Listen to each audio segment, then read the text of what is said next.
ಬಂಗಾಳ ಕೊಲ್ಲಿಯಲ್ಲಿ ಭಾರೀ ವಾಯುಭಾರ ಕುಸಿತ.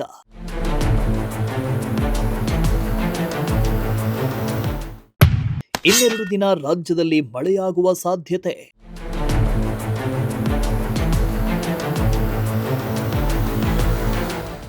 ಎಸ್, ಭಾರತದ ಬಹುತೇಕ ರಾಜ್ಯಗಳ ಹವಾಮಾನದಲ್ಲಿ ಏಕಾಏಕಿ ಬದಲಾವಣೆಯಾಗಿದ್ದು ರಾಜ್ಯದಲ್ಲಿ ಮೈಕೊರೆಯುವ ಚಳಿ ಜೊತೆ ದಟ್ಟ ಮಂಜು ಆವರಿಸ್ತಾ ಇದೆ. ಹಿಂದೂ ಮಹಾಸಾಗರದ ಬಳಿ ವಾಯುಭಾರ ಕುಸಿತ ಉಂಟಾಗಿದ್ದು ಇದರ ಹಿನ್ನೆಲೆ ಅನೇಕ ಕಡೆ ವಾತಾವರಣದಲ್ಲಿ ಬದಲಾವಣೆ ಕಂಡು ಬಂದಿದೆ ಎನ್ನಲಾಗಿದೆ. ಅಲ್ಲದೆ ಇದರಿಂದ ರಾಜ್ಯದ ಹಲವೆಡೆ ಮುಂದಿನ 2-3 ದಿನಗಳಲ್ಲಿ ಮಳೆಯಾಗುವ ಸಾಧ್ಯತೆ ಇದೆ ಅಂತ ಹವಾಮಾನ ಇಲಾಖೆ ಮುನ್ಸೂಚನೆ ನೀಡಿದೆ.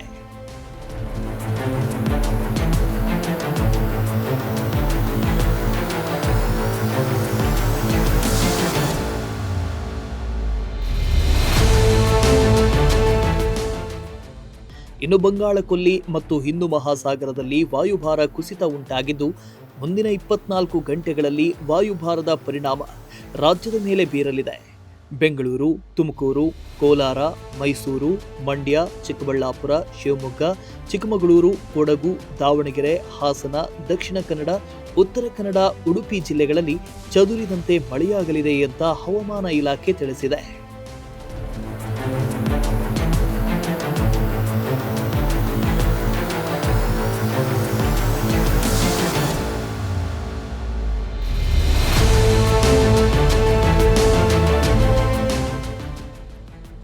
ಇದು ತುಮಕೂರಿನಲ್ಲೂ ಮೋಡ ಕವಿದ ವಾತಾವರಣ ಇದ್ದು ಅಷ್ಟೇನು ಮಳೆಯಾಗುವ ನಿರೀಕ್ಷೆ ಇಲ್ಲದಿದ್ದರೂ ಬೆಳಗಿನ ಜಾವ ಮತ್ತೆ ಸಂಜೆ ಅತಿಯಾದ ಚಳಿ ಇರಲಿದೆ ಎನ್ನಲಾಗಿದೆ.